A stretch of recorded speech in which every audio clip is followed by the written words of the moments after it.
really nervous about that. Uh, Do I you think think the fan base will be like toxic if we lost? yeah, 100%. Yeah, I think I'm more nervous about this game than I was obviously going into the Manchester United game with Skabala, knowing that he's never had any first team experience, never managed a team or a big team like Leeds United. No. But with how Dyche sets up and with how much pressure is on both teams, not just Leeds United, on Everton as well, I think there is going to be a huge amount of toxicity at Goodison Park on Saturday afternoon.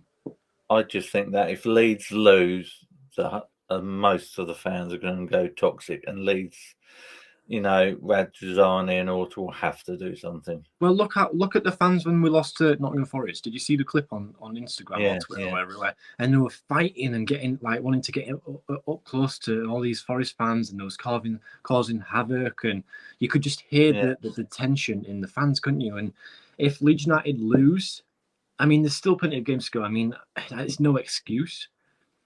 But I would be happy. I know I said it on your stream yesterday. I would be happy if we picked up a point against a solid Everton side, a solid Sean Dyche side, and then we go beat Southampton.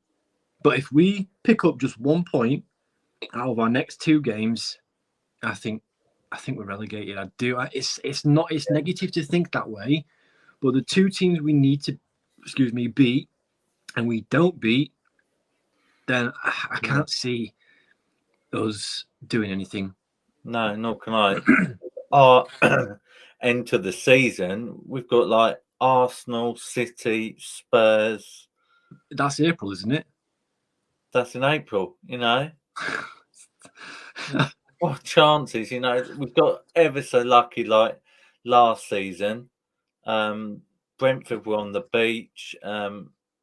Last second of the game from Harrison, we can't be that lucky again. We're not gonna get anything in April. Like I don't like. I'm always a guy who is very unbiased. Like I always look at the good things, and I always look at the bad things, and I always try to balance them out. But with the fixtures, how can we be confident in going into April? Like we need to pick up the points, as many points as we can from now until end in March. Like we need at least 15 points, because how many points we're on 19 now. So if we get 15 more points in, let's say, like next 6-7 games, then we'd be on 34 points. So I think we would be somewhat okay. But if we don't pick up anything against these next two opponents, then I can't see us doing much more this season. Oh, we just badly need to beat Everton. It's just like that'll just a statement. It will just give that little edge, won't it? Yeah. How do you think they're going to set up? Like, how do you think Leeds United are going to set up against Everton? I think you've got to play Bill at right back.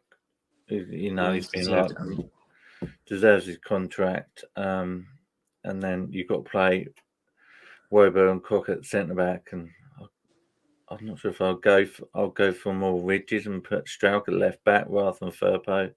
You think? Yeah, because we're away from home, and then I think Rocker will be on the bench, McKennie and Adams in the central midfield, Somerville on the right, Nonto on the left, and then Bamford down the middle. So do you think we're going to go with the same team again? Exactly the same team. Yeah. I mean, it's going to be difficult to break down a Sean Dyche, because when he sets teams up, they are so compact. Fair enough, they didn't get anything out of the Liverpool game, but that chance, I think it was Tarkowski from a corner, and that's something that we need to watch out for. That was off the line, wasn't it?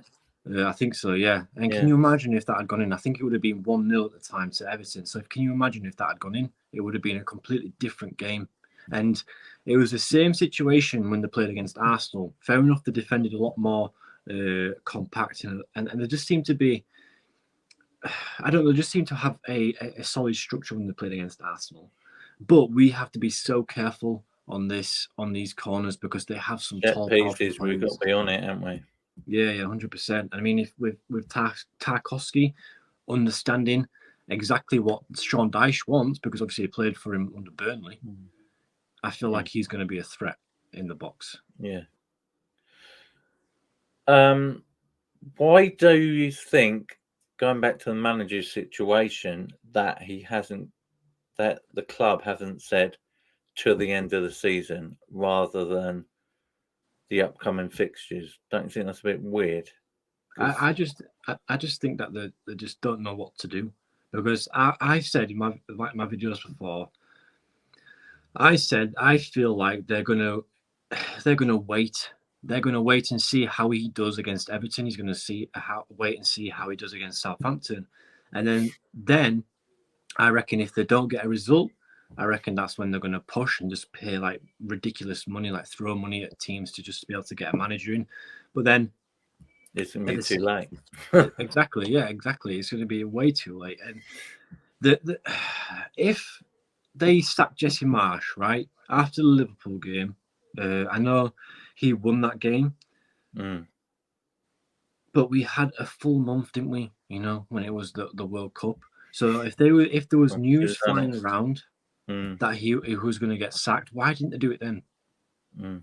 They should have done it then. Yeah. And then they've done exactly the same thing that they did with Bielsa.